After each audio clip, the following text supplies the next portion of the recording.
Mansfield, we're ready to broadcast when you are. Thank you, we're ready to go.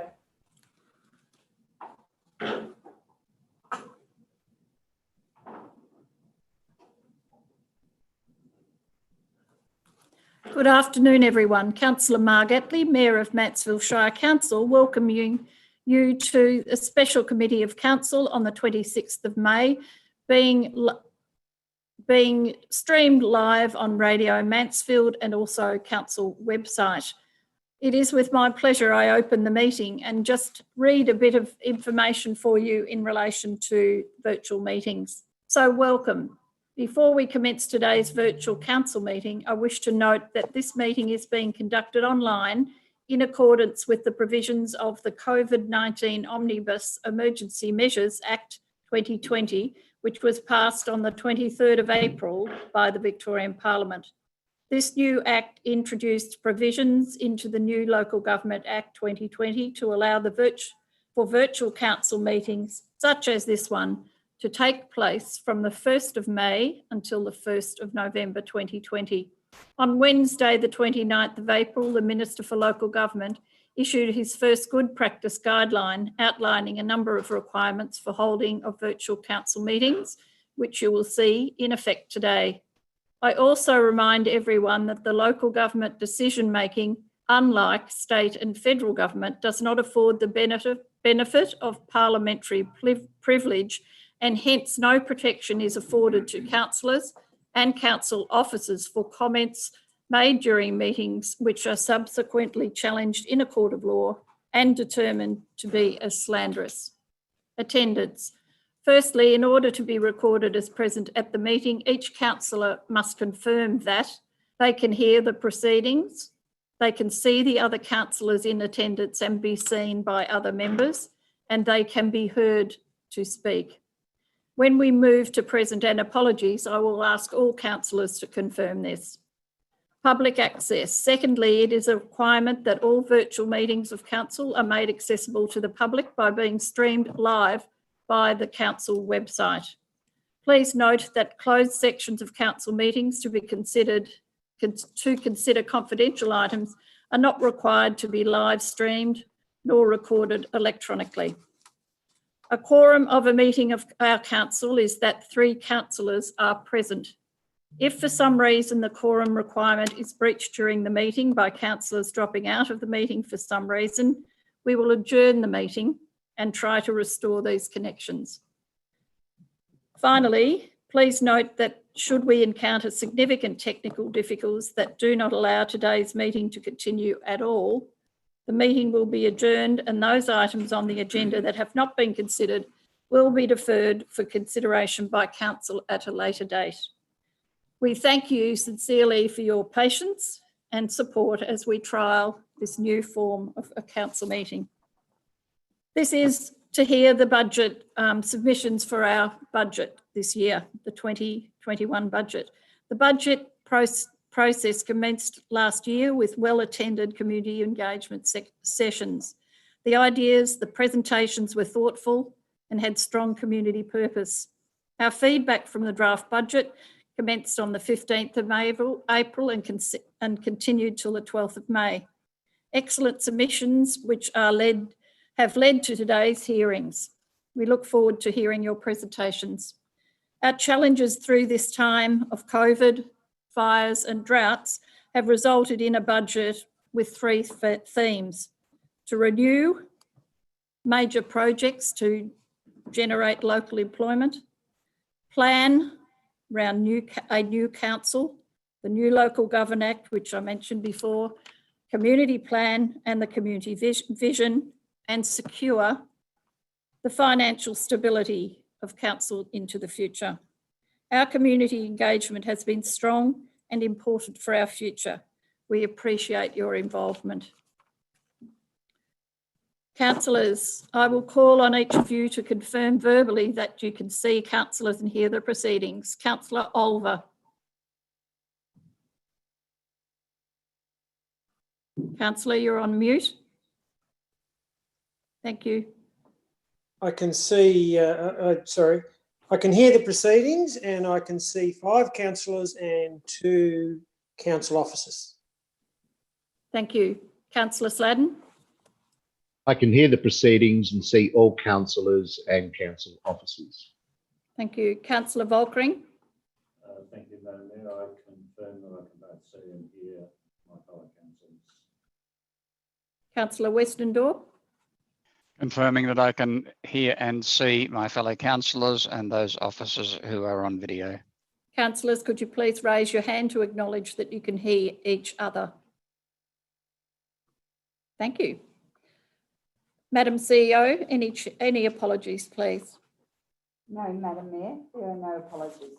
Thank you. I will read the statement of commitment and I will ask each councillor in turn to confirm that they agree with that statement. As councillors of Mansfield Shire, we are committed to ensuring our behaviour meets the standards set by the Mansfield Shire Councillor Code of Conduct and Councillor Charter. We will, at all times, faithfully represent and hold the trust placed in us by the community. Councillor Olver? You're on mute, Councillor. Thank you. I acknowledge that. Thank you. Support it. Councillor Sladden? I confirm the commitment, Madam Mayor. Thank you. Councillor Volkering? Madam Mayor, I confirm my commitment. Councillor Westendorp? Mayor, I confirm my commitment. Thank you very much. The acknowledgement of country, could I ask Councillor Olver to read that, please? Sorry, Councillor Sladden? Apologies, Madam Mayor. When Councillor Volkering is speaking, you may be able to hear him in chambers. For those of us on Zoom, we're just hearing it via, I think, somebody else's speaker, so he doesn't unmute himself. So, Councillor Volkering, if you could unmute yourself when you speak. Thank you. Thank you very much. Councillor Olver?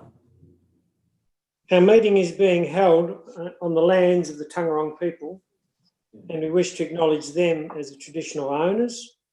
Also like to pay our respects to their elders, past and present, and Aboriginal elders of other communities who may be here today. Thank you very much. Disclosures of conflict of interest. Councillors, could you please, when I come to you, just acknowledge whether you have conflicts of interest in relation to any items that are on the agenda today. Councillor Olver? My understanding is I have no conflict of interest. Thank you. Councillor Sladden? I have no conflicts of interest to declare on items on today's agenda. Thank you very much. Councillor Volkering? Thank you, Madam Mayor. No. Thank you, Madam Mayor. No conflict of interest. Thank you. Councillor Westendorp? Madam Mayor, I have no conflict of interest to declare on the items of the agenda today. Thank you very much. We move to the deputations, which are part of this meeting today. We're calling on, from the submissions, some of the submission people would have elected to speak. We are going to hear from some people from Zoom inside the chambers, and there are going to be some external people coming in. So if you just take patience with us as we swap from each person. We move first to Stuart Fox. Thank you, Stuart. Thank you, Mayor. Before I start, he sent me a text. If that's all right, can I speak on his behalf? Certainly you can. Yep. So no, he got called away. His wife was feeling unwell, so he's just coming back from Wangaratta. So I'm No sorry, Madam Mayor. Sorry, Stuart was on mute, so I didn't hear the start of what he had to say. I might sound better. Yeah. Yep. Okay, we're good to go.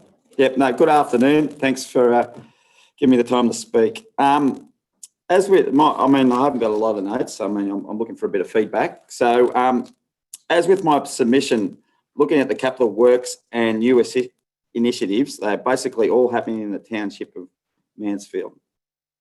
I'm wanting to know the councillor's thoughts on why this is the case, and is it that council feel that there is no need for projects that need funding outside the township?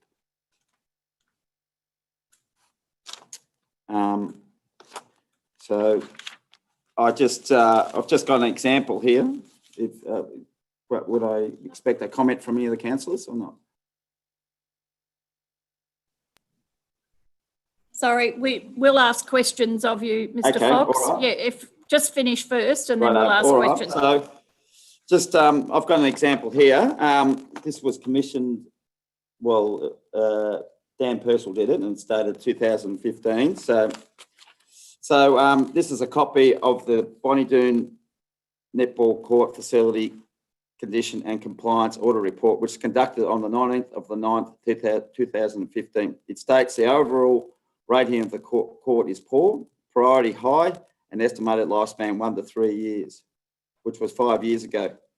As I'm familiar with the local area, this is just one example, but I'm sure there are other outlying areas that have projects as well. I don't want to sound like I'm a negative person who hasn't contributed to the community of the Mansfield Township, as I've been on the Mansfield Junior Football Committee and also coached for 5 years. I've been on the committee of Mansfield Little Lass and president and committee member of the Mansfield Swim Club, which in my tenure saw the installation of the barbecue and shelter built at the pool used by the community. With my submission, there were some questions that I asked.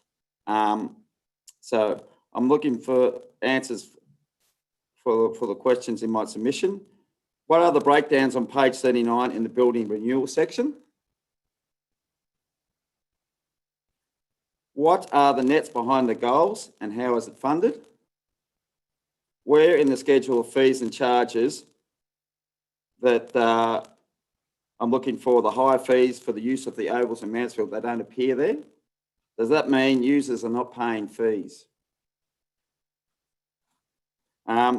This wasn't in my submission, but I'm curious as to when the new basketball stadium is completed, what happens to the existing infrastructure?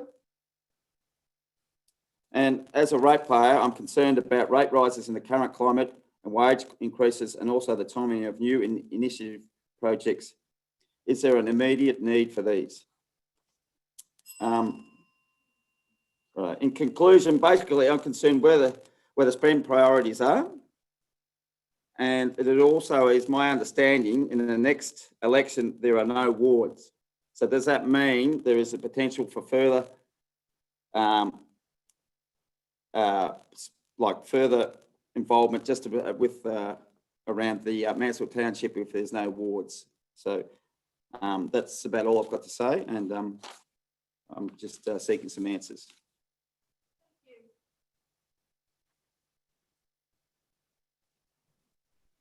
Thanks very much, Stuart. I think the important thing of this is that it's not a time for debate, but if there are some answers that we could give you at the time, and I think Mandy would be able to get back to you at some future time. Madam CEO, would you like to speak to any of those? Thank you, Madam Mayor. Only to say that all the questions are valid, of course, and we will get back to you with answers to all your questions. Thank you. And so I thought that everyone would have a chance to read it. So I thought there would have been a chance for whoever was able to answer the questions to actually answer the questions on the day. Through you, Madam Mayor, it isn't a session to answer questions from the council. It's a session for council to hear. Sorry, Madam Mayor, I cannot hear the CEO when she's talking. Cannot hear the CEO. Can you hear me now? So today's session, the important thing is to hear from the submitters that have requested to be heard, and council's opportunity to explore anything that you say should they wish. It's not a question and answer session. Thank you. Just another question. So on your platform, there is a section where you actually ask questions. When should I expect an answer back from those questions?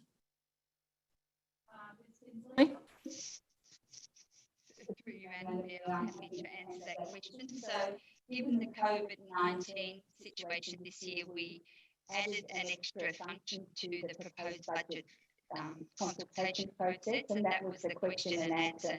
The point of that was to answer questions throughout the week, and then providing, so people have questions, they may not want to put a submission in, but they may have a question, so that was that function.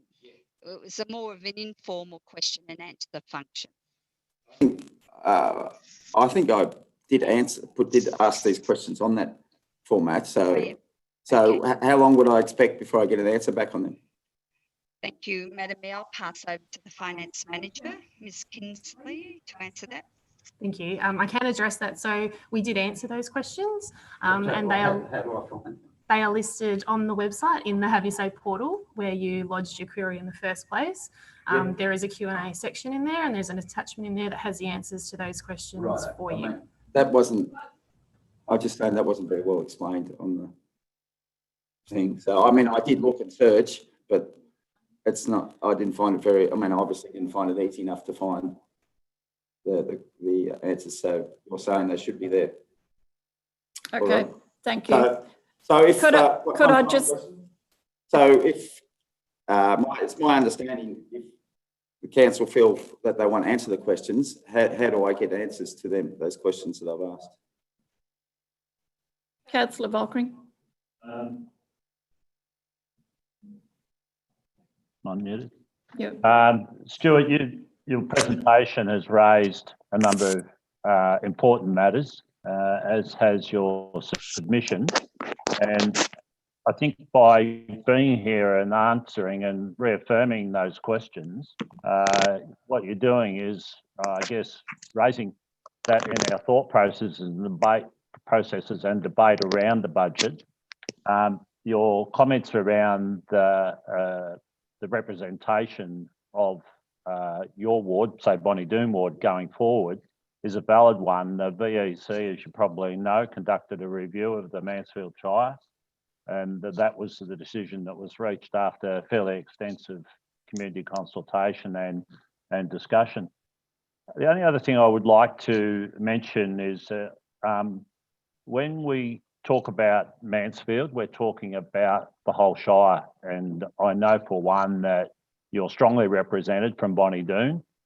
There's very on a rare occasion does something come up which isn't debated and represented really strongly from your representative, Councillor Sladden, down in Bonnie Doon. And, you know, I think if anything that's come out of this COVID-19 process has been that we are a very strong community and we're all in this together. We are one. I know for myself that, you know, Bonnie Doon is a really important part of our ward, our Shire, I should say.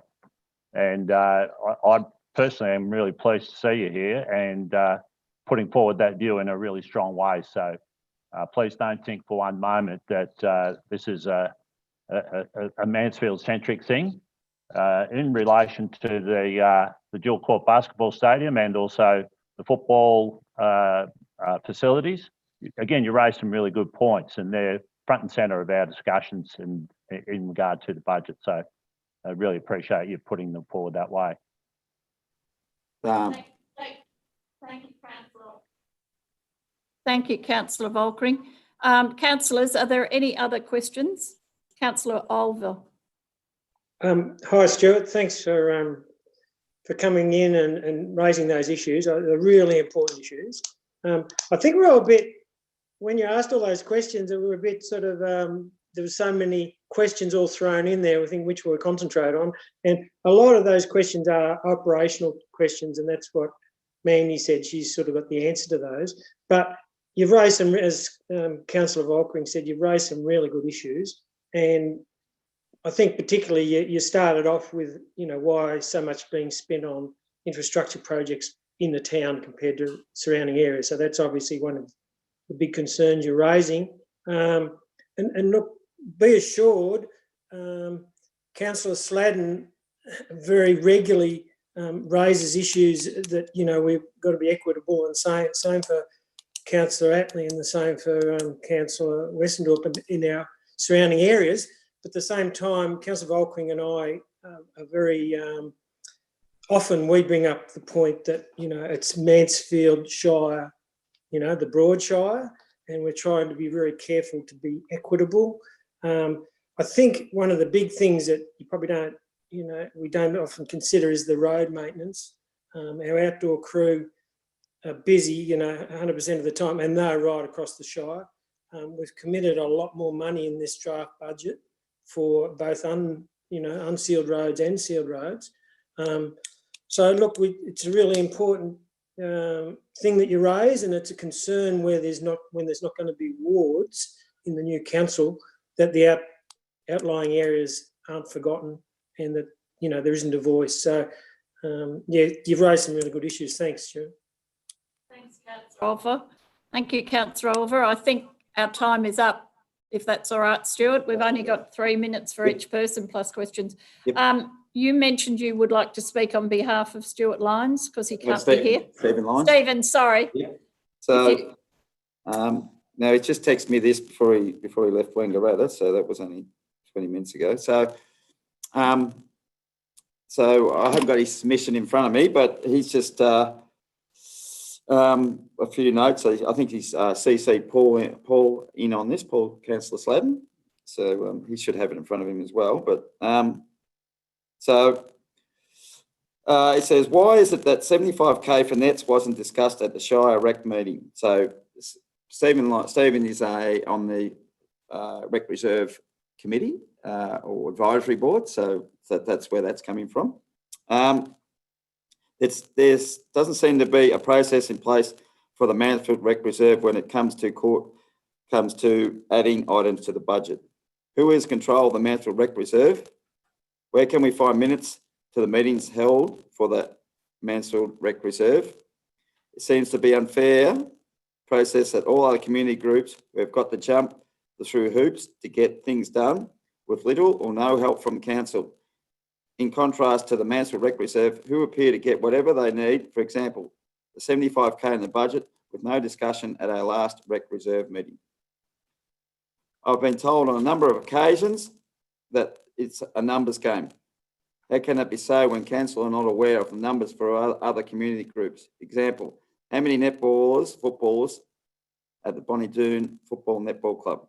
Or how many outside riders, spectators do the Mansfield Pony Club attract to the community when events are held? In sport, I feel that the Mansfield Rec Reserve have an unfair advantage in gaining help and funds to progress, and it's unfair that the ratepayers, when the Rec Reserve are using the council as a resource to source funds, therefore using ratepayers' money to pay the wages and for the time taken.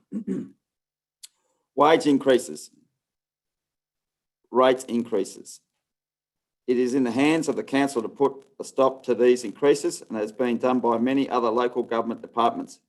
When these unprecedented times, it is up to all of us to tighten our belts. Council should be leading the charge. Unnecessary expenditure, also in these times, it is critical that we don't hold the line and don't spend money unnecessarily. As a business owner for many years, we run it with a budget, and we have ensured that the budget is able to be flexible in difficult times. Sorry I couldn't be there. Happy to discuss further. To make clear, this is not against a specific project. It's about the process in getting there. Thank you. Thank you, Stuart, on behalf of Stephen. Councillors, are there any questions you'd like to ask? It's a bit hard for Stuart. I think councillors will take on board exactly what has been said. I think it's the best way to do that, unless anyone's got a pressing question. Okay, thank you so much for coming. Thank you. Thank you, Stuart. James Tian.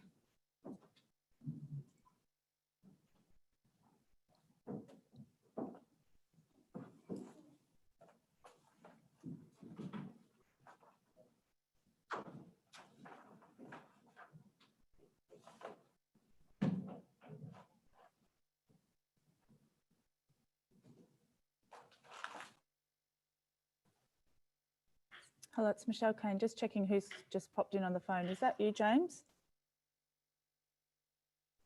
I'm on the phone. Is that you, James? What? Is that you, James? Yes. Great. Okay. Just Can you? letting the mayor know that you're now online. We can hear you. Thank you. You can hear me? Okay, I've just got to pull over. I'm just driving in the paddock. One sec. I'll turn the car off. Thank you, James. Am I right to go? Thank you, James. It's Mayor Marg Atley here. Thank you. You've got an authentic background to your presentation today. So we have all councillors listening, and it's over to you then, and you have 3 minutes. Thank you. Okay, thank you. Just by way of introduction, I'm the president of the Mansfield branch of the VFF, and in our submission, we are asking council to deliver a 0% rate increase. In other words, no rate increase.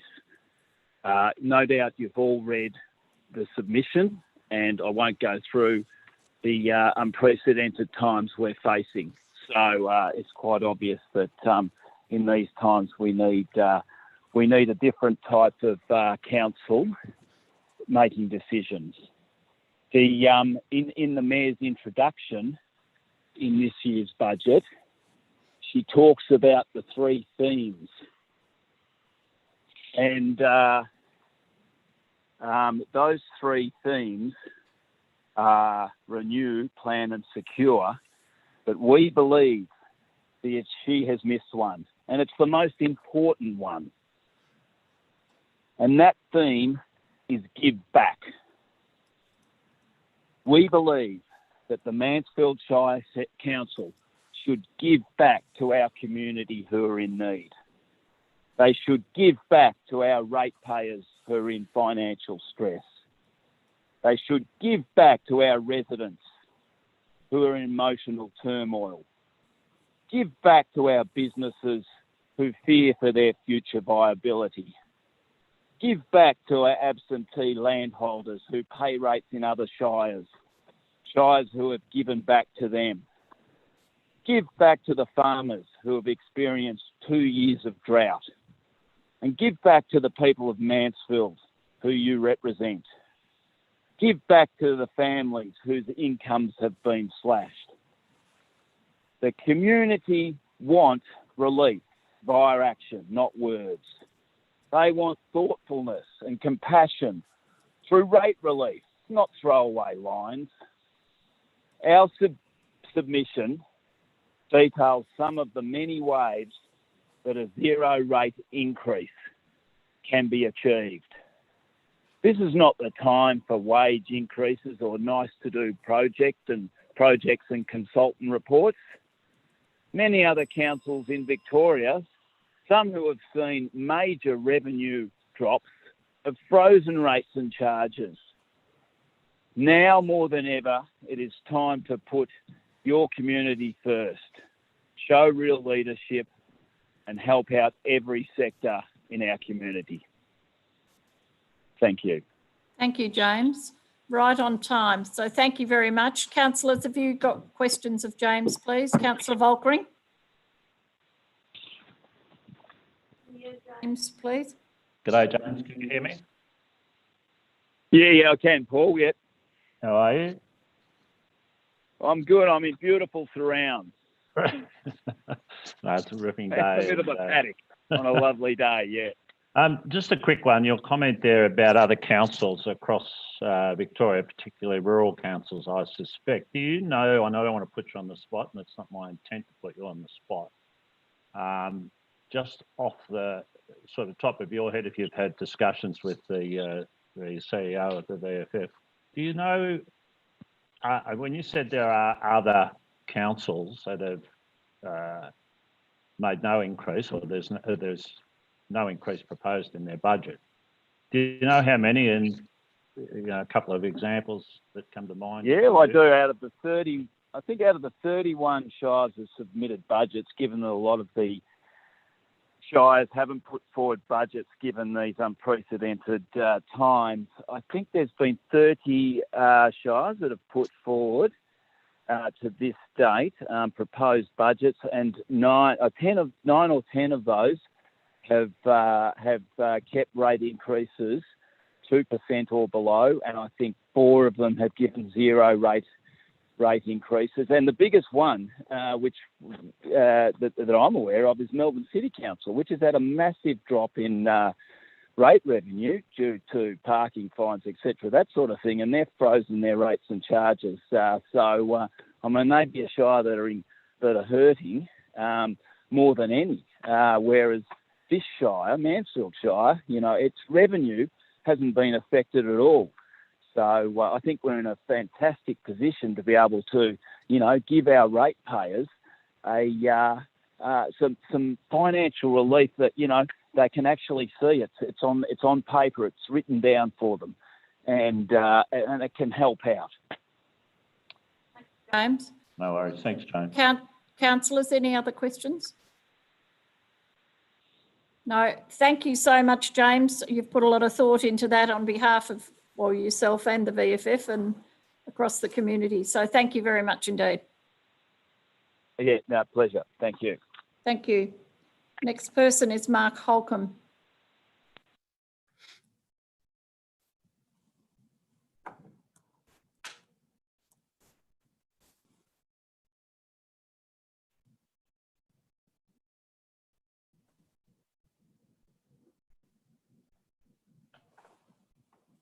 Hello, Mark. Can you hear us? Mark Holcomb, can you hear us? Just unmute yourself. Oh, there we go. Is that right? Great.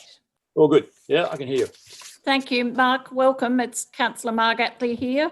We welcome you to our special meeting. So if you'd like to present to us, and then I'll call for councillors to ask questions of you. You have 3 minutes.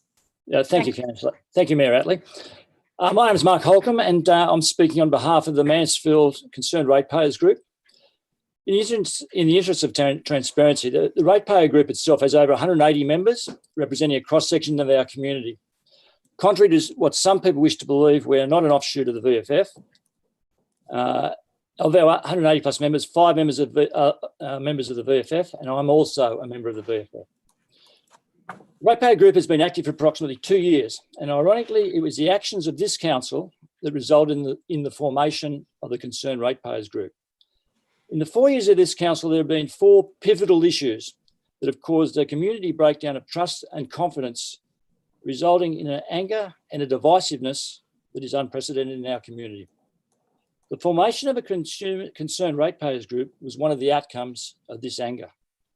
Unfortunately, the draft budget before us now provides a 5th issue, which compromises what we believe are the basic principles of our community and confirms that this council is disconnected from the community it serves. Everyone in our community understands that the past 12 months have been financially devastating to pretty well all sectors of the Shire. The exception to this financial devastation has been the public sector, which has been relatively unaffected. Despite this once-in-a-lifetime disaster, the current budget the budget before us proposes an increase in salary and wages of 5.5%, with the average salary increasing from $89,000 to $93,000. An increase in rates and charges of $497,000 or 3.5%. And to make matters worse, this is done on the back of a $975,000 blowout in expenses in the current year's budget, which currently was not disclosed in the draft budget, which council have not disclosed in the draft budget. The logic and the optics of increasing the rates and charges to fund salary increases for the only Mansfield sector not affected by this crisis beggars belief. This fails any pub test in our view. It also fails any test of the Australian concept of fairness. Our community easily understands the inequity and unfairness of this salary increase, and that in turn relates to divisiveness and resentment in the community towards our council. It is what confirms that this council operates in a bubble. One would have hoped that the executive team would have realised the inequity, shown leadership, and deleted any salary increases before releasing it as a draft budget. However, what is required now is real leadership from the CEO and councillors to correct this. We have no doubt that the executive will state that rates and charges cannot be reduced because of the effects on a 15-year forecast. of long-term forecasts. The 975,000 blowout is a recent example of poor forecasting for a 12-month period. If a 12-month forecast... Mark, you've got just a short time to go. Well, that's really disappointing. To propose a staff salary increase, a rates increase and a non-essential expenditure list when the rest of our community is hurting exemplifies council's disconnect with its own community. In summary, this will be the final budget for the current council. The last 4 years have been the most volatile, divisive and indecisive 4 years that we have been following council for the last 12 years have seen. Councillors now have an opportunity to end their current tenure on a positive note by addressing the inequity and unfairness of this draft budget through strong and decisive leadership. If you fail to address this, unfortunately, your legacy at the end of this 4-year term of office will be the creation of the Mansfield Concerned Ratepayers Group. Thank you. Thank you, Mark. Councillors, any questions of clarification? No, thank you, councillors, and thank you, Mark, for your presentation. We appreciate the time that has gone in from your group. Thank you very much. Thank you.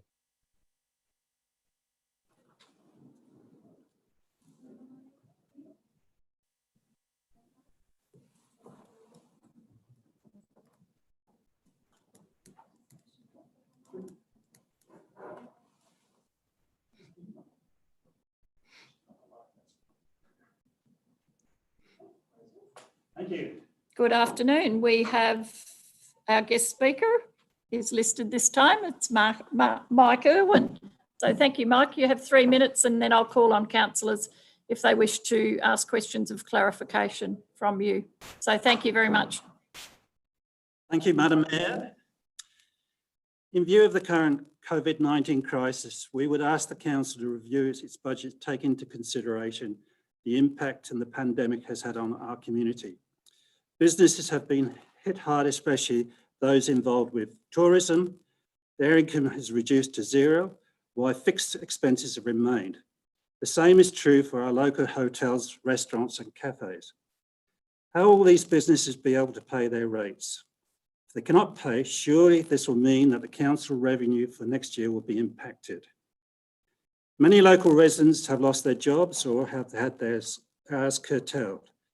They have had to reduce their expenditure, delay or stop paying their household utility bills, yet at the same time having the increased worry and pressure which is taking toll on them personally and their family. For families with children, it's even tougher.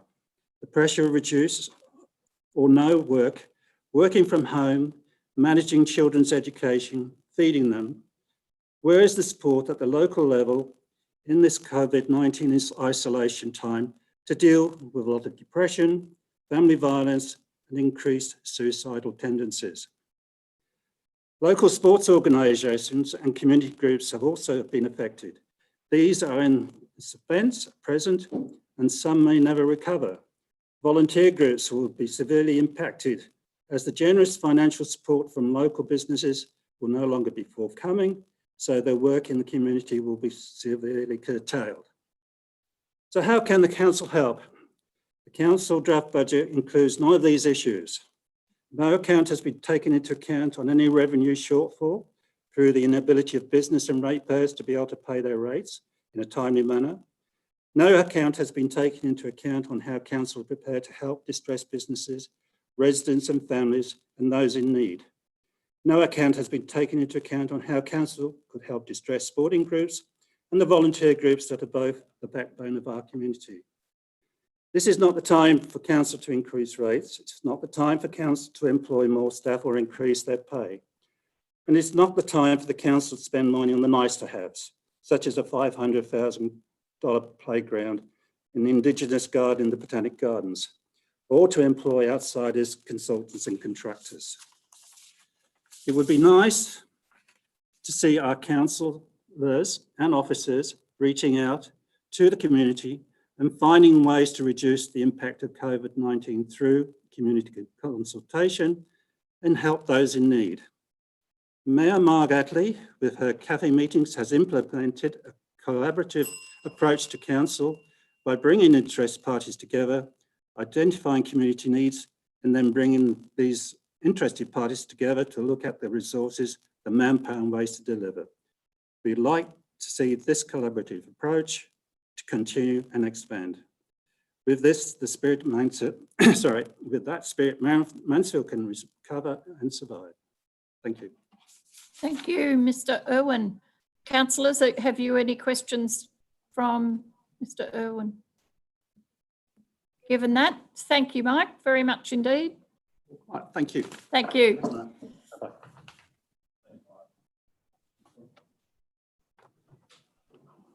Now we have representatives of the Keep Mansfield Healthy Group. We're not quite sure who's going to be speaking first, so I'll wait and see who comes in.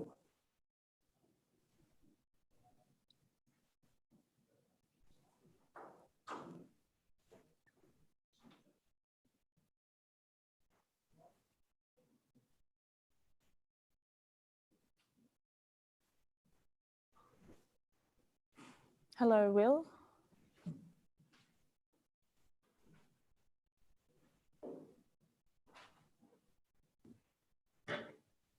Will, can you hear me?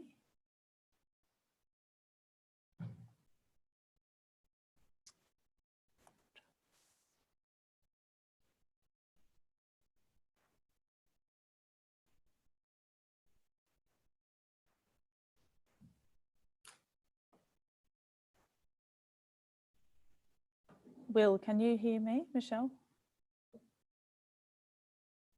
I'm just going to unmute you. Can you hear us? I can hear you, and Hello. and also I'm going to speak on behalf of Keep Mansfield Healthy. If that's I thought you might. That's what we're up to. So Thank I'll you. just Yep. wait for Marg to speak. Just a moment. Thank you. Thank you very much. We welcome you to the Zoom meeting. Some people are inside here in the chambers and some are on Zoom. Well, we're all on Zoom, but so could you just let us know who's going to be presenting on behalf of Keep Mansfield Healthy? Well, you're going first, so we'll see who's coming after you so we can do the technology. So thank you, Dr. Will.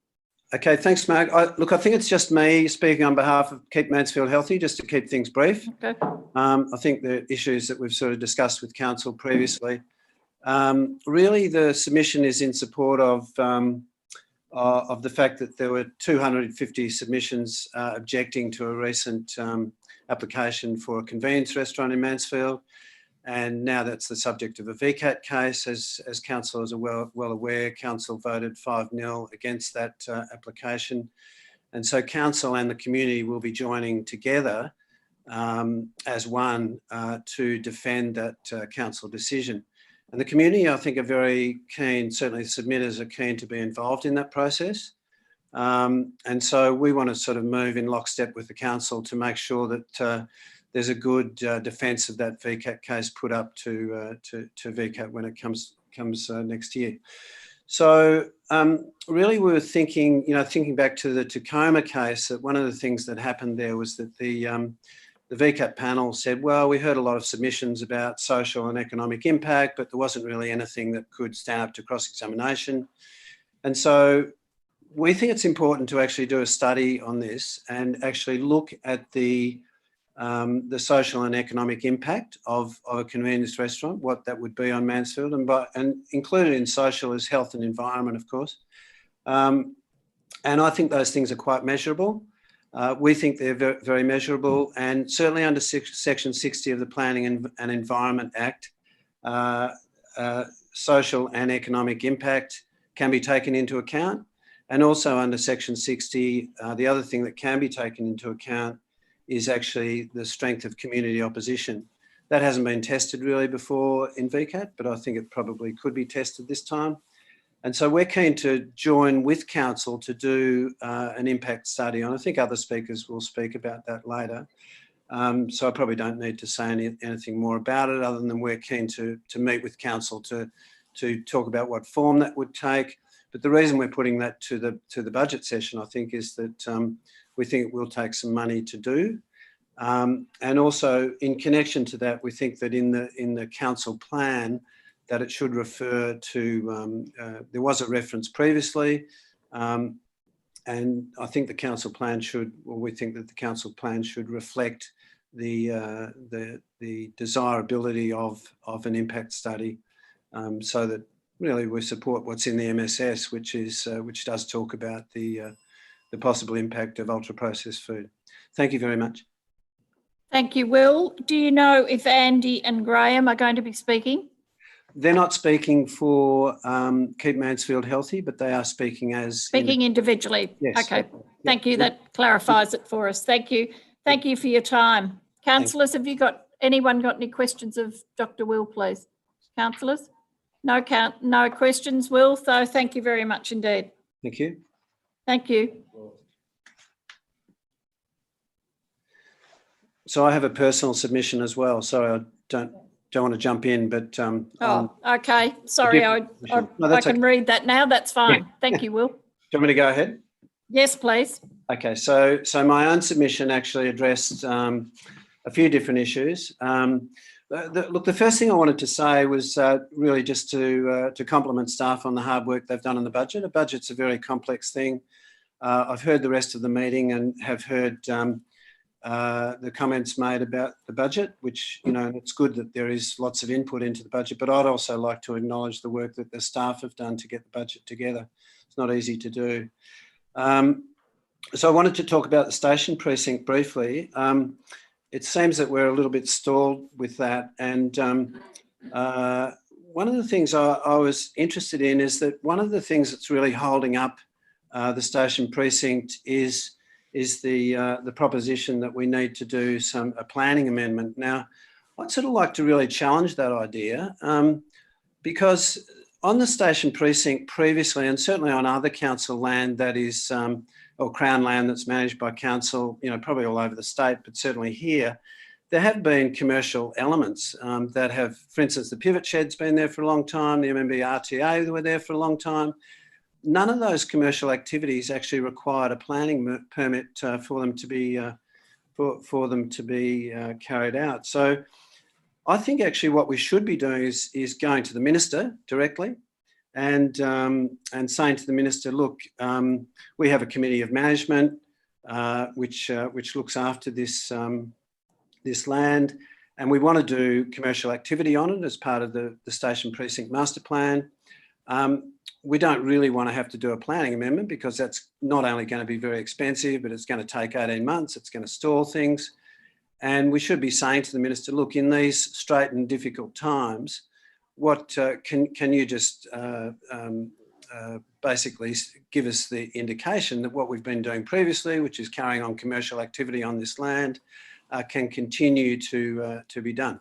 The things that come up in the master plan are things like the a coffee shop or a cafe, certainly a bike shop, possibly a brewery, all those sorts of things that might be part of the future could be actually managed by council, I think, without a planning amendment, particularly if we were to go to the minister and say, well, look, council will continue to manage this and we don't really want to go through the expense of an amendment.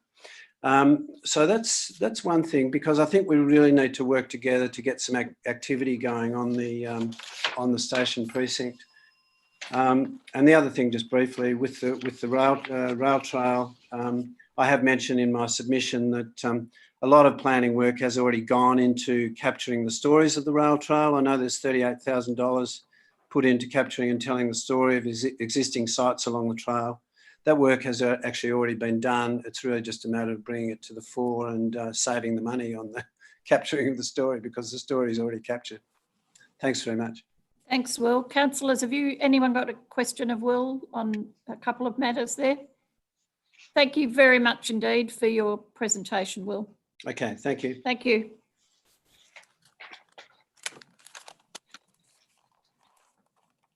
So we're waiting on Andy Kappas.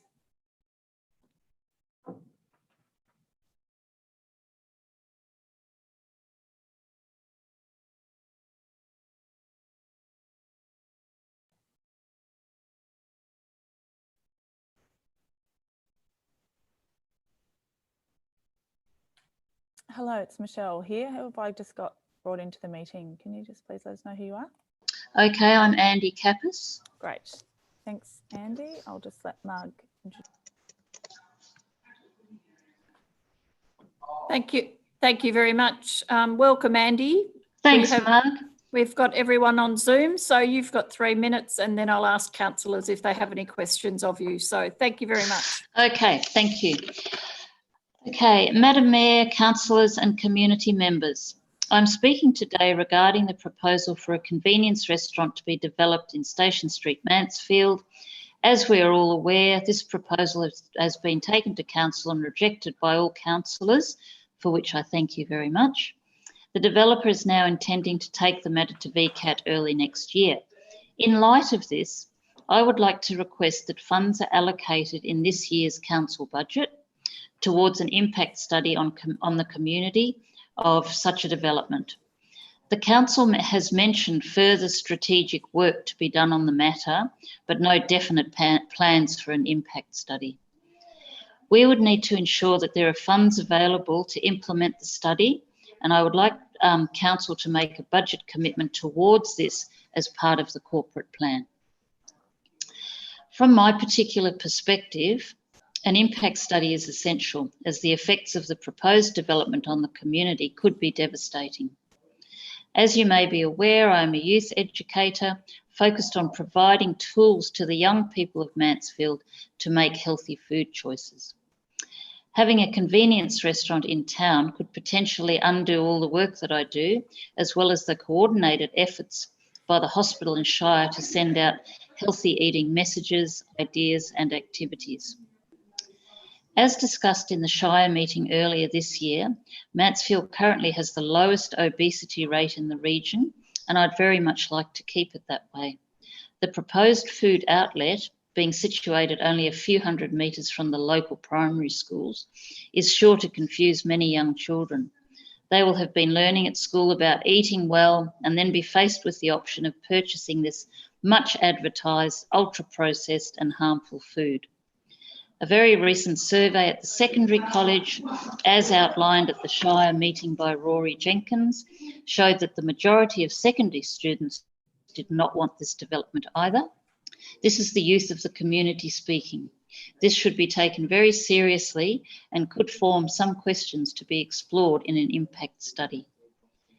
As the developer is now intent on taking the matter to VCAT, the issue is ramping up and we need to do everything we can to get ready to win the fight.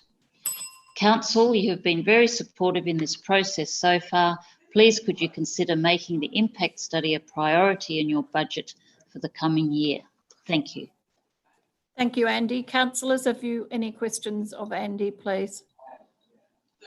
No, there aren't any questions, Andy, so thank you very much for your presentation. No worries. Thank you, Marg. Thanks, everybody. Thank you very much indeed.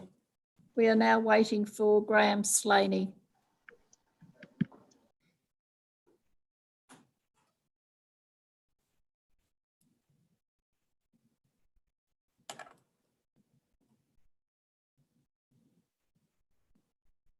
Thank you everyone for your patience through this time.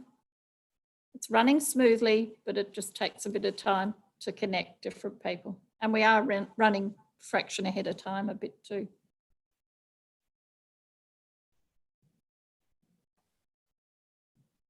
Hello, Graham, can you hear us? I'll just unmute you. Can you hear us? I can't unmute you actually. Can you unmute yourself, please? How's that? Great. You kept sending me messages as I was sending you yours. Thank you. Thank you, Graham. It's Mayor Marg Attlee here, just welcoming you, and we are welcoming your presentation right now. So thank you, Graham. You've got 3 minutes, and then I'll ask the councillors if they have any questions of you. Thank you. No worries. I'm just going to mute, sorry, my other computer, which I was watching you on because I'm getting feedback from it. Look, I'd like to firstly compliment the Shire and the Shire staff for their work on the planning application for the convenience outlet, as I call it, rather than a restaurant. I think there was a lot of work that was done there, and it was clearly well done and very well presented at that meeting. And that meeting was in very difficult circumstances given our COVID-19 situation. Today, I want to also thank the Council for the opportunity to briefly present to you following my submission on the budget process, where I was requesting the funding of an impact assessment into the impacts of an ultra-processed fast food outlet in our community. I note the Shire statement of aspiration on the agenda, and particularly the bit that refers to Mansfield having a very strong community spirit, where people are empowered to engage in issues that affect their lives. And we've clearly seen that with the recent community-led opposition to the ultra-processed fast food outlet, which, as previous submitters have indicated, will now go to VCAT. And the community is really quite keen to support council in this process. And obviously it should come as no surprise given the number of submitters that wrote to council on that one planning issue. And I understand reading the documents that came for this meeting that the council has recognised the need for further strategic work on this matter and does support its progress in the Mansfield planning scheme. But I'm actually keen for council to explore how this will happen and under what budget line. As I also note, no funding has been attached to this item at this stage, as far as I can tell. I'm obviously representing people with health issues in the community, and the medical practitioners, as you know, are very concerned about having an ultra-processed fast food outlet. I'm not going to go on about those issues because this is more about having that budget allocation. I think you are all aware of our views on that. That's probably all I really need to say today. Thank you. Thank you very much. Councillors, any questions of Graham, please? Thank you very much for your input today and the work you've been doing on other presentations and submissions. So thank you, Graham. No worries.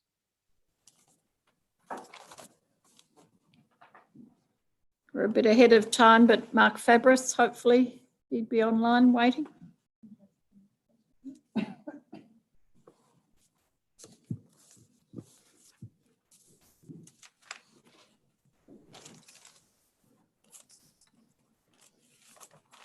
Hello, Mark. Can you hear me? You can just unmute yourself.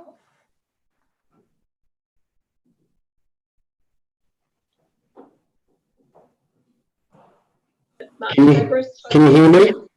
Yes, we can. All right. Do I keep my finger down on the space bar? I don't know. I don't think so. No, yes, you will, because you've just muted yourself again. Am I able to be heard now? Yes. Yes, very loudly, so that's fine. It's Councillor Marg Attlee here, Mark. So we have all the councillors and staff online, so you'll probably be able to see us. If you'd like to present for us for 3 minutes, and then I'll ask councillors if they have any questions of you. So thank you, Mark. Thank you. Good afternoon, Madam Mayor, councillors and members of Mansfield Shire staff. The reason for me addressing the council meeting today is in relation to the convenience restaurant that has been objected to. At a recent council meeting, there was over 250 objections in relation to the convenience restaurant's application, and council in their wisdom denied that. The outpouring from the council, or from council as well as the community, shows that we do not want this convenience restaurant in our town. We do not want to be Melbourne centric. We want to be a destination away from Melbourne and away from those types of things. My reason to address you is to ask you, is to plead, is supposed to beg even, to have council consider having an impact assessment done as to the ramifications should this restaurant come into existence in the Mansfield town. We know that the social, environmental, economical, health, educational and youth effects will be considerable should this facility come into fruition. Rory Jenkins, the amount of work that young man did shows clearly that the children of this town, the youth of this town, do not want this in our town. My question is where does it sit within the budget to actually get this this impact assessment done. Our question is our request is to ask you to consider and to put into the corporate plan that this study be done. We're all standing together to stop this type of development. It's so very, very important. And I feel that by having an impact assessment completed to give to VCAT will be a considerable benefit when VCAT decide their decision. I've heard all of the meeting today, and one of the things that was addressed was the council legacy, should they, of their time in council. By stopping this development, it will be such a huge benefit, and I thank you very much for your time. Thank you, Mark. Right on the buzzer. So, councillors, any questions of Mark? Councillor Sladden.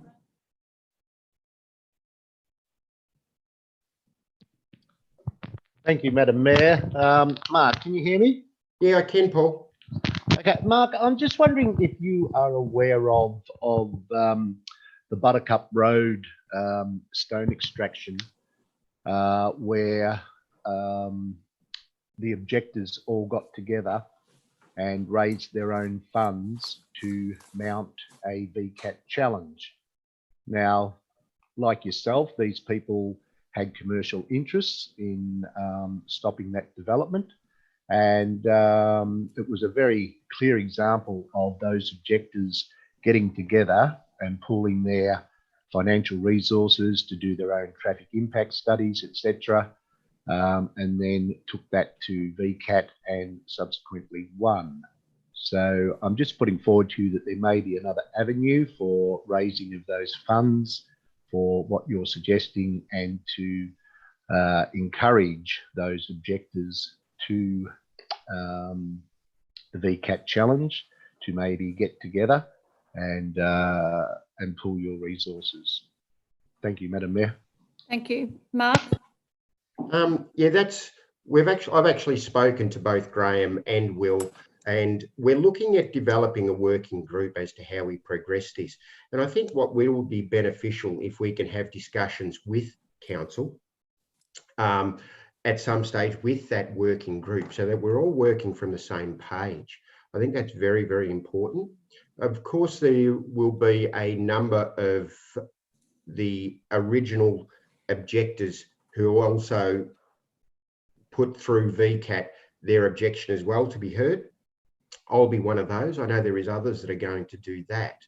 And yes, moving forward, we need to do that. But I am asking for council in their budgetary, in their budget, as well as in their corporate plan, that we are prepared that if we need to do an impact assessment, that A, council has that possibility to do that. B, if we are able to raise the funds, yes, we look at that. We haven't discussed that at this point, Paul. Thank you, Mark. Councillors, any other questions? Thanks, Mark, very much for your input today. Thank you. Thank you all very much. Thank you. We're waiting for Steve Ward.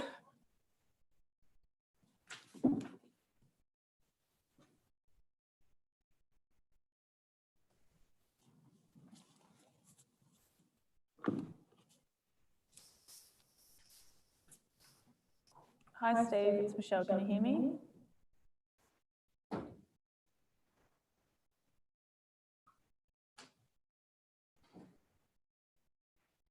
Steve, you there? Have you got yourself on mute? Have you got a button to unmute yourself?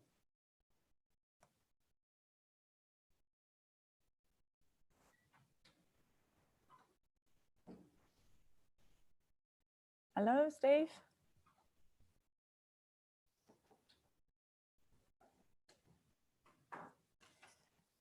I might just put Steve back into the waiting room and we might... Oh, here we go. Do you want to try and unmute now?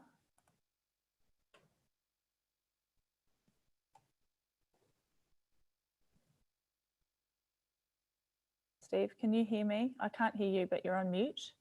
Have you got an unmute button?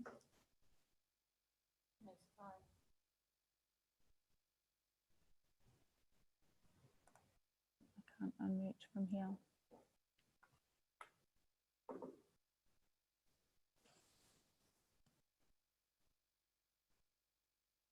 I might put you back in the waiting room, Steve, and try again just a moment.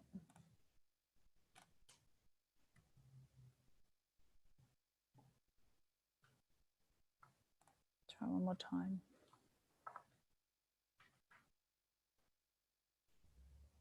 Hi, Steve. I can see you in our meeting, but you're just muted if you've got a button there that you can unmute.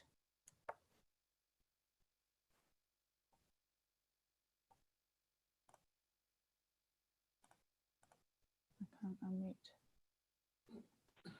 There we go. Hello. Hey, happy to. Hi, Thanks. okay. How are you?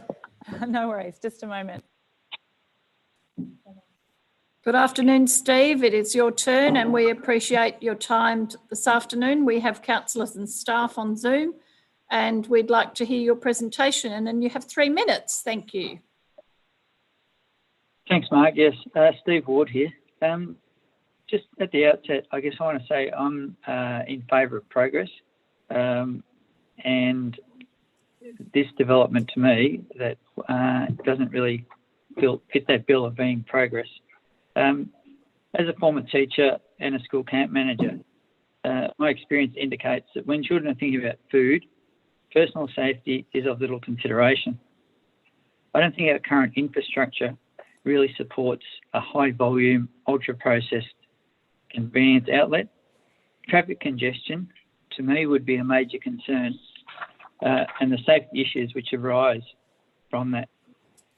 The whole notion of a drive-through to me just goes completely against the drive to survive notion, which encourages people to have regular breaks.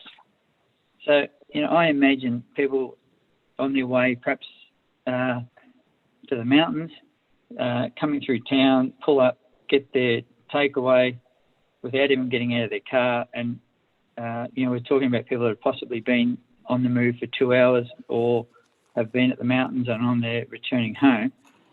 Probably that whole thing to me of drowsy, getting tired, just we don't need to encourage that.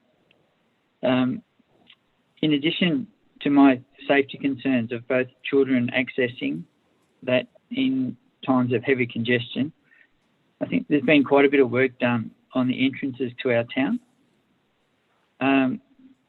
And I don't really think we need to have leerish signs as we come in.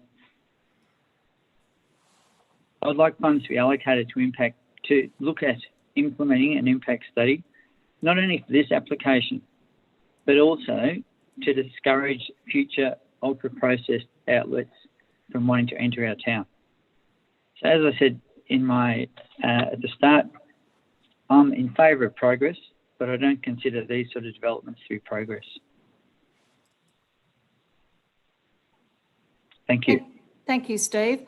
Councillors, anyone got a question of Steve on this matter? Thank you. We really appreciate your time, Steve. Thank you very much. Thank you.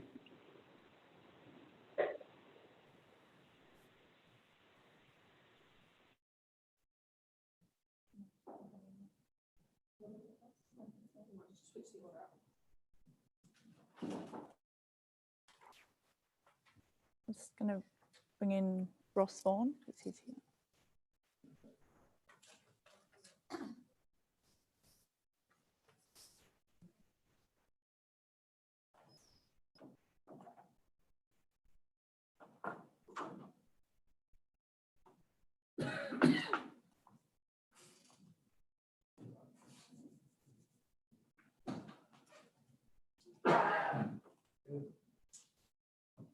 Good afternoon, Madam Mayor, councillors and council staff. Just a minute.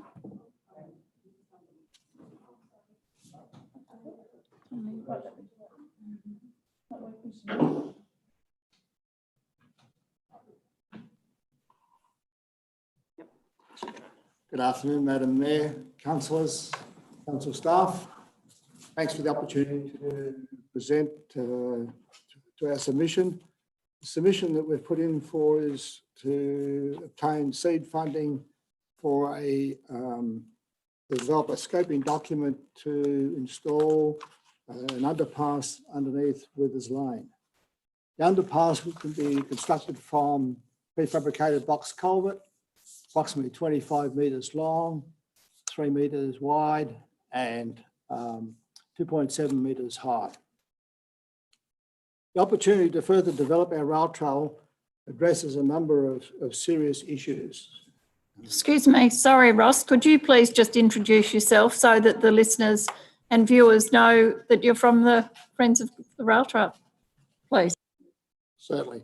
So it's Ross Vaughan and I'm chair of the Friends of the Great Victorian Rail Trail, which is a community group which is interested in further development, promotion and usage of the Great Victorian Rail Trail.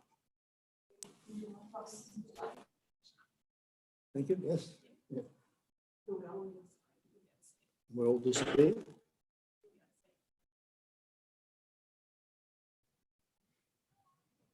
Okay. So the submission is for the to obtain funding to develop a scoping document to construct an underpass underneath Withers Lane. The construction consists of a prefabricated box culvert, approximately 25 metres long and 3 metres wide by 2.7 metres high. Next slide, thanks. So the opportunity to further develop our rail trail addresses a number of serious issues around the Withers Lane and rail trail intersection. Certainly the development of Withers Lane as a heavy vehicle bypass, along with also the increase in vehicle traffic due to residential development, raises serious safety concerns where the two interconnect. It would also address the long-standing environmental hazard of water trapped in the cutting to the west side of Withers Lane. And we'll see in a couple of photos to follow, that water has been there for a number of years. It continues to constitute both an environmental hazard and I think the safety hazard. Also too, the safety hazard on the current pathway as it meanders up from the Mullen wetlands. It's well and truly below standards for shared pathway these days, and it also provides very poor line of sight. And on the Mansfield side of Withers Lane, the original cutting there basically is just full of remnant vegetation and has been pretty much left like that for the last 30 years. Next slide.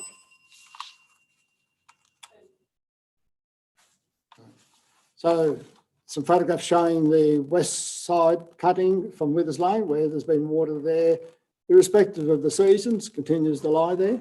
Next slide, thanks. And on the Mansfield side, as you can see there, there's pretty much as the original cutting in its state, other than with the remnant vegetation. And it certainly lends itself to be repurposed for a cycling and walking path through that area. Next slide.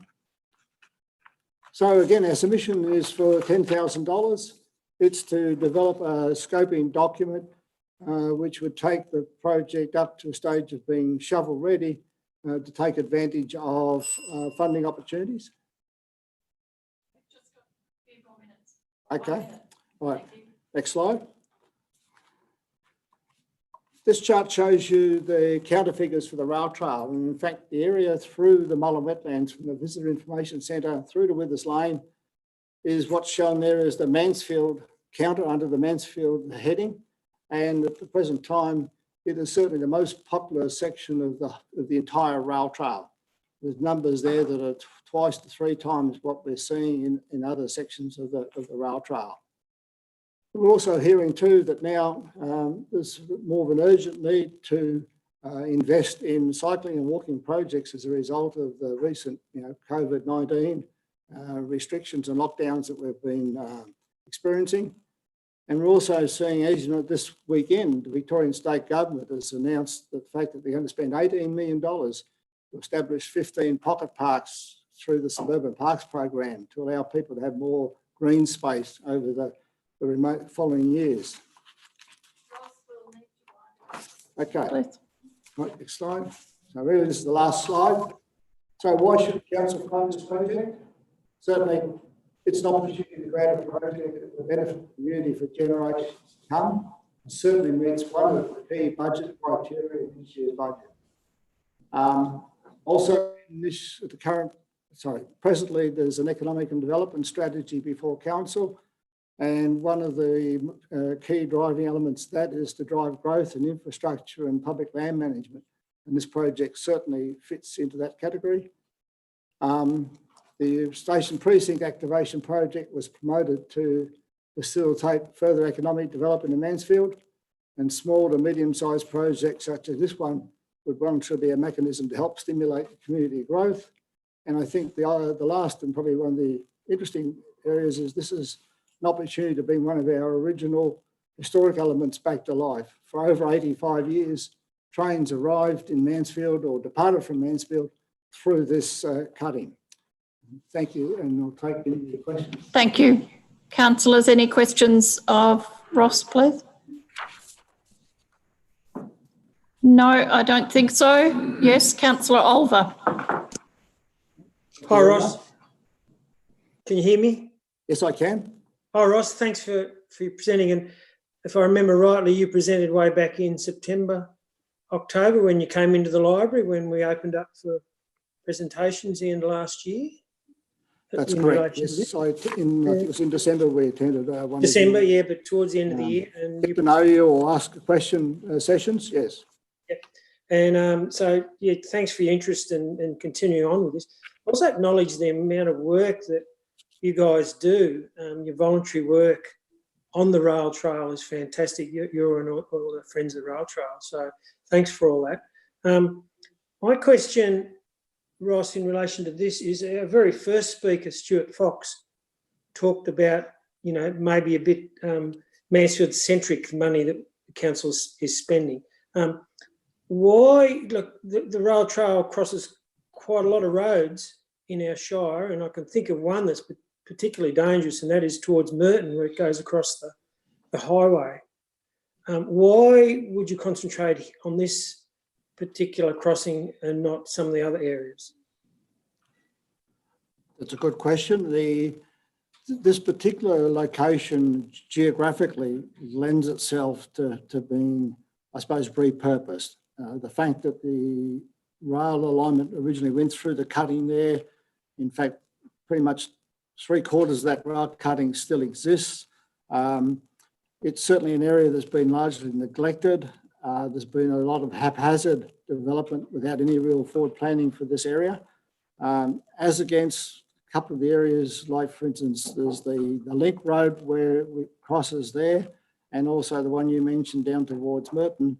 Both of those were moved to meet Vic Road's line of sight requirements when the rail trail was being constructed.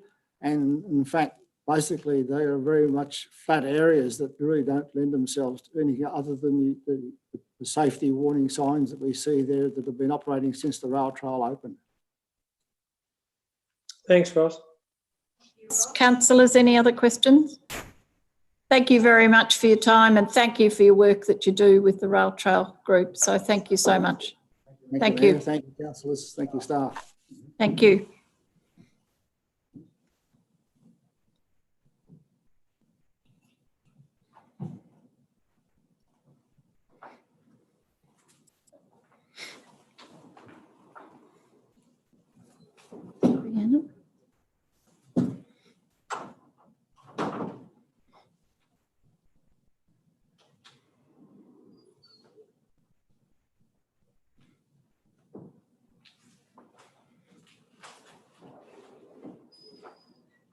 Thank you, Rhiannon.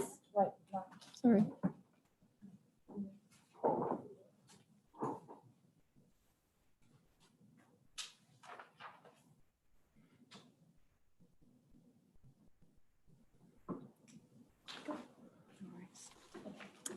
Good afternoon, Madam Mayor and councillors. My name is Rhiannon Quigley. I live in Mansfield on the corner of Altamara and Gloria Streets. I feel I'm directly affected by the proposed development for the convenience outlet. And so I'm speaking today in support of the suggested independent study into the impacts of ultra-processed fast food outlets on our township and the incorporation of the municipal strategic statement into the council plan.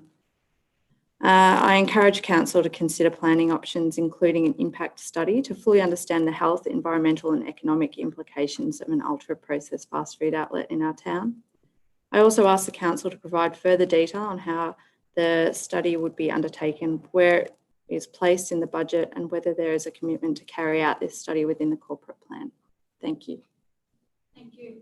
Councillors, any questions of Rhiannon? Thank you very much indeed. Thank you.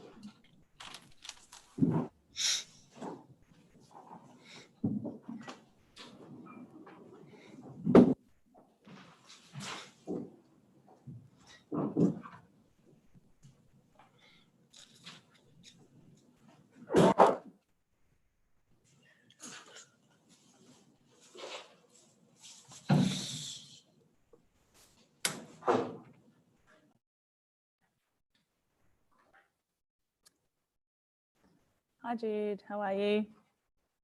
Can you hear us? Yes, we are on mute, so we can't hear you. Hello everyone. Okay, so Hi, it's Councillor Margatby here. I'm welcoming you to our presentations today. So if you would lead off, we've got 3 minutes and then I'll call councillors if they have any questions. So thank you. Thank you very much, Madam Mayor, councillors and officers. Thank you for the opportunity to speak to my submission to the budget and council plan. I was one of many that requested council allocate funding in the 2021 budget for an impact assessment of the social, environmental, economic, health, education and youth effects of an ultra-processed drive-through fast food outlet in our community. I note in the report that officers have identified an impact study as an important progression of the work carried out to date by the Mansfield community, and that the need for further strategic work on this matter has been identified in the Mansfield planning scheme. I ask council to formalise this work as an item within the budget, provide a dollar allocation and ensure it's referenced within the revised council plan. It could also be identified in the draft economic development strategy. If the work is being done internally and doesn't require an allocation, then it's still important to capture the need for the study and the commitment to it in our strategic documents, in particular the council plan. I also ask that council clarify for the community how it's being undertaken and by when. I believe it's vital that council ensures evidenced and current data is available to support council's position alongside community at VCAT in opposing the ultra-processed drive-through fast food outlet, and it will stand us in good stead for any future and similar development applications. In relation to the council plan, I reiterate the need to strengthen the words about what we both want and don't want for our future. Examples would strengthen the intent and provide guidance for the future. Diversification of the economy in ways that are compatible with livability and destination strengths in ways that provide net gain is critical to Mansfield Shire's sustainability. Education is one such industry, and Mansfield Autism Statewide Services Operation Game Changer is a great example of a project that delivers new jobs, complements existing destination strengths and is a net gain. And I thank you for your support and acknowledgement on the value of this project. Conversely, I ask council please be clear in its council plan about discouraging industries or businesses that will erode livability and negatively impact those local business sectors that council has proactively worked on to attract, build and develop. A great example of this is the ultra-processed drive-through fast food development proposed for Mansfield that has been overwhelmingly rejected by council as not in their best interest. We have an opportunity with a number of council's key strategic documents being in draft form to ensure the wording and initiatives are integrated and strengthened to better ensure the future we want and that we can defend rather than the one that is inflicted upon us. Thank you very much for your consideration and I appreciate the process. Thank you. Thank you, Jude. Would any councillors have a question for Judy? Thank you, and we appreciate all the work you've done for that. So thank you very much. Okay, thank you, Madam Mayor. Thank you.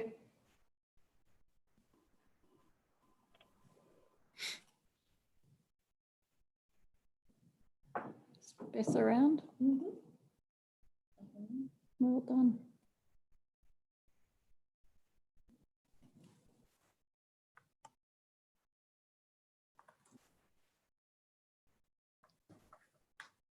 Hi, Bess. It's Michelle. Can you hear me? You're on mute. Do you want to put your video on, or are you right? Yep. So are we ready to go? We are ready to go. I'll just let Marg talk to you just a sec. Good afternoon and welcome Bess Gillard to speak to us on the budget submissions. So thank you.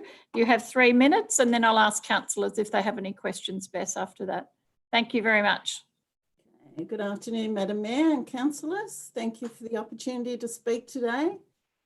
As you're aware, Mansfield and District Basketball Association are a not-for-profit organisation and our club has been growing rapidly over the last few years and we would like to maintain that growth and continue to be all-inclusive.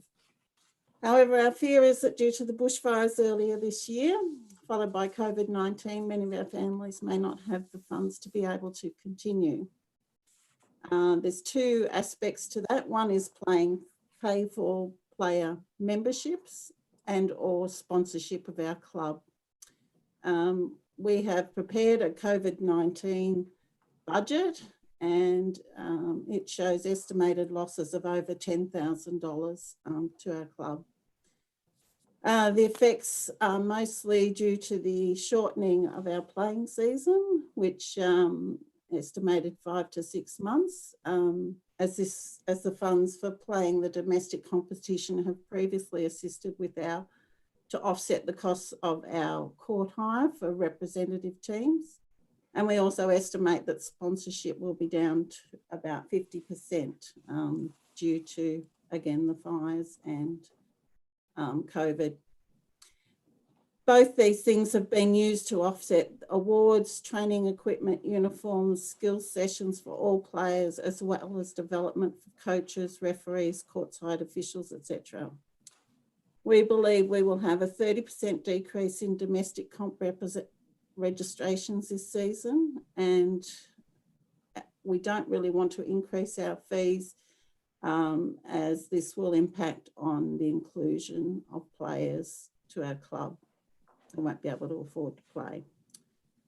The other thing that will be affected will be our representative pathway for our elite basketballers. We have at the moment over 100 players representing our club in 13 teams that play across 6 tournaments. And what we're asking of council is that we have some sort of rebate or concession for court hire, because our normal income that we would use to offset the improvements within our club aren't going to be there. Questions? Thank you, councillors. Any questions? It does. Councillor Oliver. Hi, Bess. Thanks for that. Are you asking this over a particular timeline, Bess? Or? Well, for the next 6 to 12 months, possibly beyond, depending on what the recovery from both of these catastrophic events is to our township. I mean, every other sporting club is also tapping into the same resources, so we're just fearful that without some sort of assistance or funding. So have you been able to find out about any kind of federal or state assistance because of the pandemic? Or?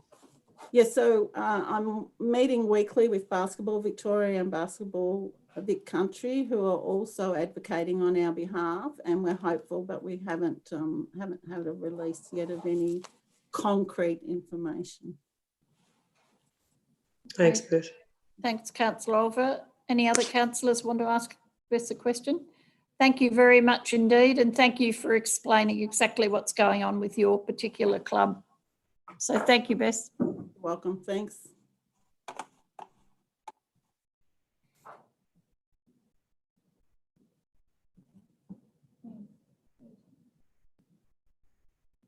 And the final presenter today, this afternoon, is Leanne Robson, and she will introduce herself.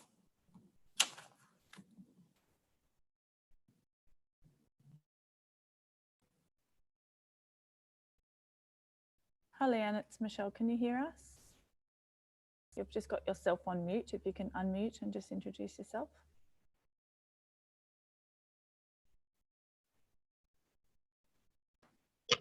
Okay, can you hear me now? Yes, we can. Great, thank you. Thank you, Leanne. It's Councillor Margatley here. We're looking forward to hearing from you. You've got 3 minutes, and then I'll ask councillors if they have any questions of clarification. So if you would like to go ahead. Thank you, Leanne. Okay, thank you, Madam Mayor, councillors and staff. The Mansfield Cultural Heritage and Arts Centre Committee thank Council for the opportunity to respond to its 2021 proposed budget, which we appreciate is a complex undertaking. I will primarily be responding to Council's reply to our submission, which requires clarification. Council signed off on the Station Precinct Master Plan in May 2019, and yet in its reply it states that it is only just now in the process of obtaining quotes for the completion of detailed designs for the heritage display and all abilities play area, and that the design will be carried out this financial year, of which there is only 5 weeks to go. That there is a full year with no progress until the proposed project delivery will appear in the 2021 budget. That there is a full year's delay before works can even begin, we believe needs to be reviewed. Council also states that the remaining structural projects at the station precinct are contingent upon a scheme amendment to allow the commercial users proposed on the site, and that this will take 12 to 18 months. This means that the other elements of the master plan, which are MCHAC's primary focus and which we have been working towards on behalf of the community for over 10 years, will in all likelihood not appear until Council's 2022-23 budget. We believe that Council should be able to proceed with developing detailed designs of these elements while the scheme amendment process is underway. Council publicly stated that the development of the station precinct is its #1 priority, yet in the coming 2020-21 budget, there is $0 allocated towards any infrastructure on the site. However, there is a total of $6.9 million of ratepayer and taxpayer funds allocated towards sport and recreation infrastructure. It is now looking as though the major aspects of the Station Precinct Master Plan will not begin to be implemented for at least another 3 years. It appears that Council's #1 priority continues to proceed at a snail's pace, with major elements pushed further down Council's list as other projects appear and then take priority and available council and government funds. MCHAC would like variations to the draft budget and council plan so that council's full commitment to and accountability for the station precinct is clarified, and that there is a more balanced infrastructure budget allocation as a result. Thank you for considering MCHAC's response. Thank you, Leanne. Councillors, any questions or clarifications from Leanne? Councillor Sladden. Thank you, Madam Mayor. Hello, Leanne, can you hear me? Yes, yes. Leanne, sorry, I'm just trying to bring up your submission again. No worries, Paul. Can you identify, you mentioned the finishing the plans for the All Abilities Playground and the other project. Can you just clarify, is that what you're seeking in the first instance? No, we're seeking funding for the actual infrastructure to be built in this next budget. So what you've done is that in this financial year that we're in now, you're actually going to complete the detailed designs. That's our understanding. And then there's a year's gap before you're actually going to start working on the concrete results of those detailed plans, so on the infrastructure.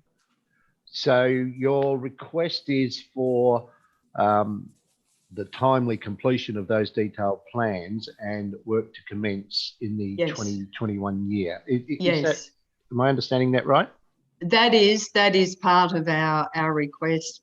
Yes, you know, our concern is, I suppose, the imbalance of the, you know, the amount that is proposed to be spent on sports and recreation, which is $6.9 million. And there isn't any allocation at all for infrastructure spend in the 2021 council budget at the station precinct master plan, which was signed off in May 2019. So there's just been very little concrete progress. And we were hoping that the 2021 budget would start to see, you know, actual physical, you know, things happening on the ground up at that precinct. Yep. Thanks, Leanne. Thank you for clarifying that. Okay. Thank you, Councillor Sladen. Thank you. And thank you, Leanne, for your presentation. We will be considering all these deputations following today's meeting. So thank you very much indeed. Thank you. Thank you, Madam Mayor. Thank you. That brings our submissions and representations to Council to a finish, and we thank all our technical advisors here who have done an amazing job.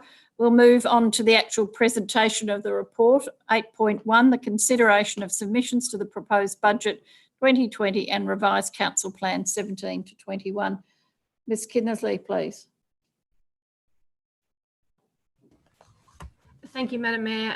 Other than to say that the report includes comments from officers in relation to the key themes that have come through in the submissions made, I'll take the rest of the report as read and happy to answer any questions of councillors. Councillors, any questions of our finance manager? Thank you, Councillor Sladen. Thank you, Ms Kinnersley.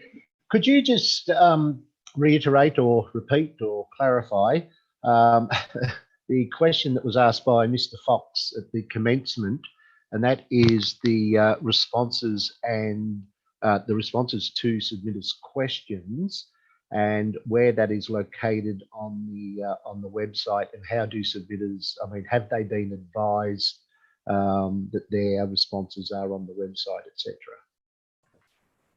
Certainly, through the Mayor.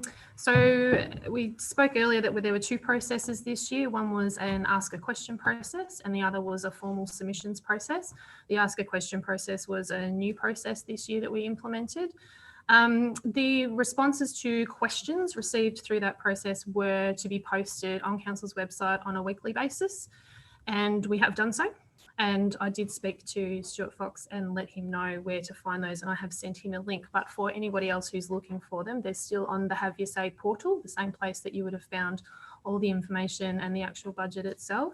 It's sitting in there on the links on the right-hand side as a questions and answers, I think it's titled. There's also reference to it within the information on the Have Your Say page. Thank you for that very clear direction, Ms Kinnersley. Thank you. Thank you, Councillor Sladen, and thank you to our Finance Manager. Councillors, any other questions? Councillor Volkering.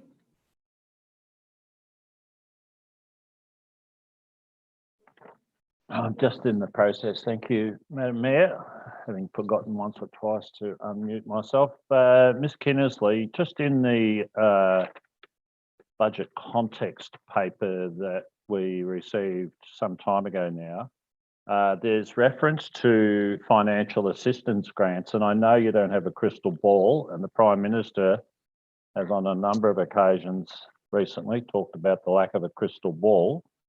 But my take is that the federal government in particular, as well as the state government more recently here in Victoria, are keen to do whatever they can, I guess, to stimulate local economies. There's some reference to the FAGs, the financial assistance grants from the federal government in the budget papers. Have you heard anything more concrete, I suppose, at this stage? And I guess furthermore, and again, I know and apologise for the broad nature of this question, but do you feel or have a feel for the likelihood of further investment by the feds to stimulate or further stimulate local economies. The reason I ask those questions is, I guess, somewhat in response to Leanne's last question about the station precinct and a number of other presenters who've also raised issues about infrastructure. So it's a pretty long-winded question. Absolutely. So through the Mayor, I'll start with the financial assistance grants first. I don't have any concrete information as to the level of the financial assistance grants. It depends on the pool that's allocated from the federal government. We did receive advice, I think it was yesterday, that we will receive 50% of next year's allocation. I think we receive it today, which is consistent with the previous 3 years, is that we've typically received 50% earlier in the previous financial year. But I don't have any concrete estimates as to whether or not the level of funding will change compared to what we were anticipating in the budget. In terms of your question on general stimulus coming from federal and state government, yes, there is lots of packages being announced coming down the pipeline. So in a broad sense, yes, I would expect there to be further stimulus coming to local government from the federal and state government. Thank you very much. And Councillor Sladden, you had your hand up. Thank you, Mandy. Thank you, Madam Mayor. This is a question for both yourself and for Ms. Kinnersley. Have we sufficiently covered the submissions to the revised council plan? I mean, there were the 2 submissions, and I think I vaguely heard one from Ms. Dixon, but did Mr. Twycross's, Dr. Twycross's, did that get a Guernsey, or have I missed it? So again, through the Mayor, in terms of the report before you, there are 2 sections on page 15 that have the council plan amendments suggested. In terms of the speakers, what they decided to present to you through their speaking today is what they've given you, whether they spoke specifically to their council plan or their budget submissions. Many of them were combined. I guess I'll leave that with them. Yep. Okay, yes, I'm quite clear in they are in the report, but I just was wondering if any of the submitters were going to address them specifically outside of the budget submissions. Just a question. So it's a combined hearing, and they were informed that when they asked to make their speech today. Okay, thank you. Yeah. Thank you. Thank you, everyone. We do have a recommendation. Sorry, Madam Mayor, sorry, Councillor Westendorf. Yeah, if I may, comment that our finance managers made about, federal and state government are basically almost releasing funding on the fly. We have a program, we have a timetable for confirming our budget. Are we in a position at this point where we have confidence that we will understand enough about the federal and state government programs that we can confirm our budget? Or are we likely to get, stuff coming at us from left field that may allow us to revisit our budget and think about using state or federal funding for some of these things? And I take some of the comments that have been made today, and some of those might well be candidate programs.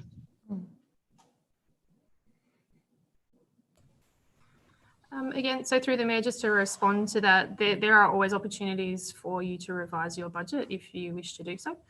So if the budget's adopted before 30 June and significant funding packages come through that require a material change in the budget, then Council can elect to do so. Thank you. Councillor Volkring, did you have your hand up? Yes, thank you, Madam Mayor. Well, I guess my question to Ms. Kinnersley was sort of couched in that same context as Councillor Westendorf has alluded to, is that I think I'm aware that the state government have extended the time by which councils can confirm their 2021 budget. So I think Councillor Westendorf has captured my sentiments in his comments as well. So it's not really a question as much as support of his question. Thank you very much. Councillors, any other comments or questions? Thank you to our finance manager. On page 16, there is a recommendation. Could I have someone move that as a motion, please? And so reading it out, Councillor Volking. Thank you, Madam Mayor. I'm not quite sure whether I've muted or unmuted, but I'm hoping I've unmuted.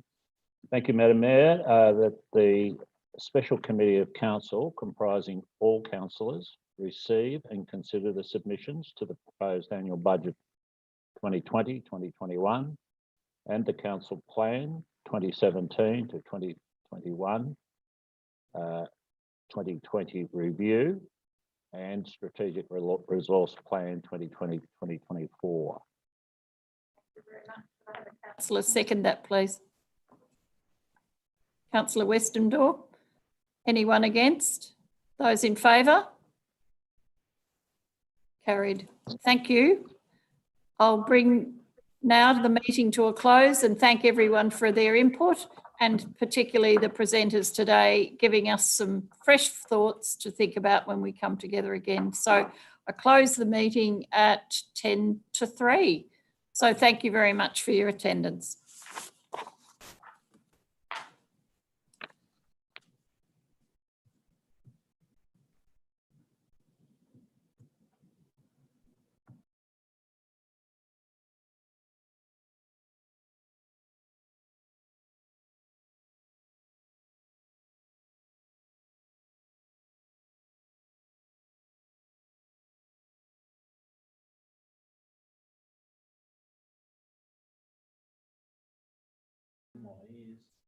Thanks, Radio Mansfield.